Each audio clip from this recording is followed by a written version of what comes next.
काका से भेट गली है के हां काका तो हमर पुरान के है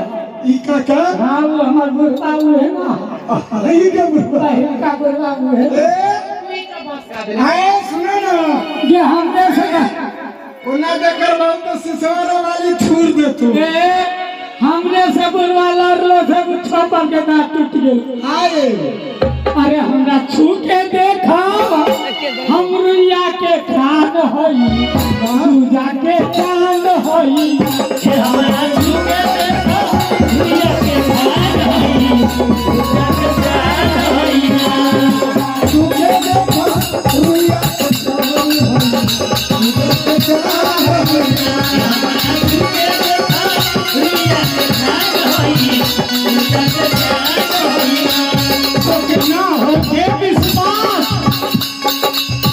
बुढ़वा का विश्वास नहीं थे कि बुढ़ारियों में जवान वाले तो बिना हो गए विश्वास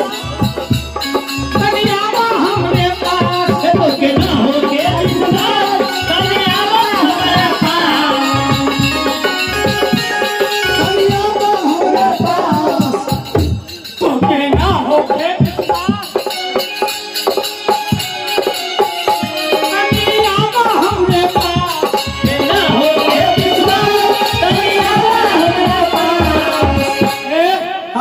चाब के देखो तोरा ये दांत तो है ना हमरा बुढ़वा के कसभियन का सुरिंदर चा के हाँ दांत नहीं थे हाय सुरिंदर चा हाथ लपक है हाथ लपक बच के रहिया ये तनी चाब के देखो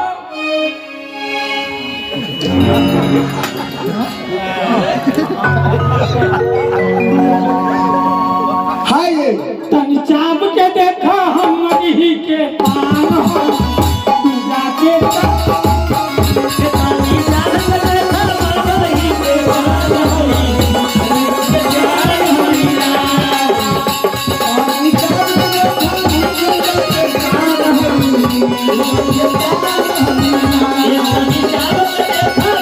ही के पान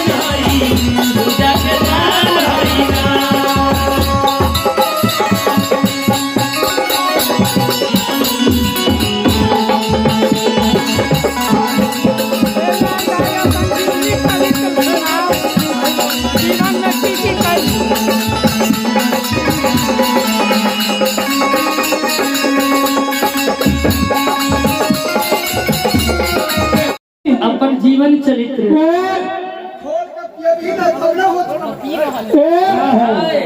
जब हम रहली जवान अच्छा तोड़ली मचान अच्छा केते कंडी के मचान हम तोड़ देली हंडी के मचान तोड़ देलिए केते खमंडी के मचान तोड़ और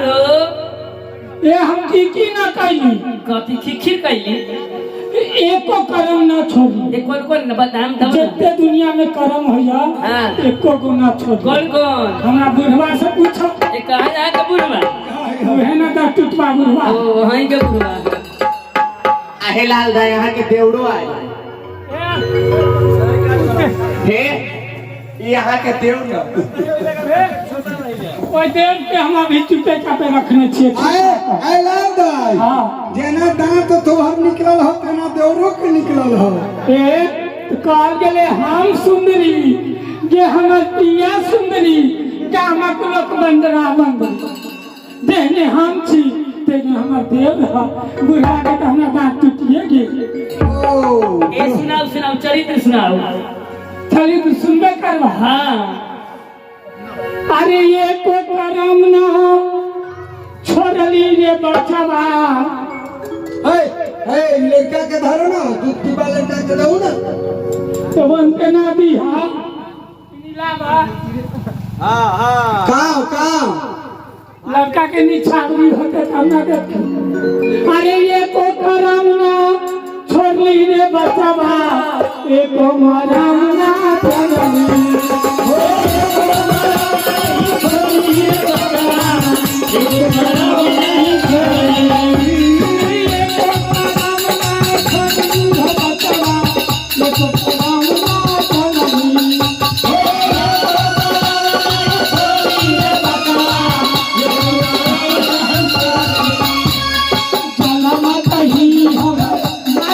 जननी भाई कह के मारनी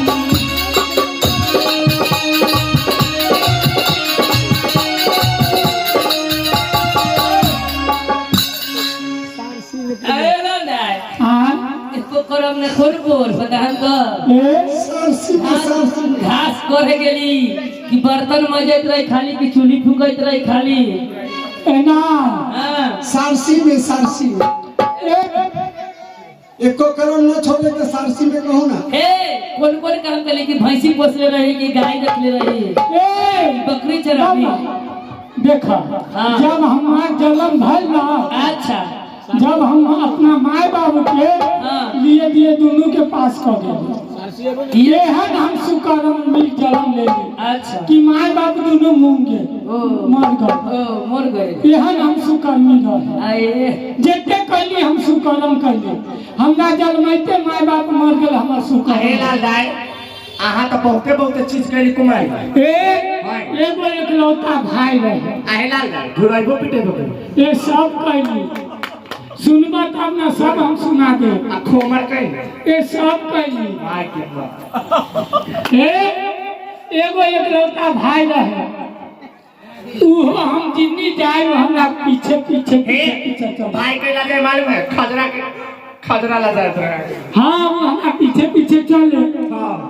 ओकरा का कैली का हम कहली देखत एगो एकलौता भाई एकरा के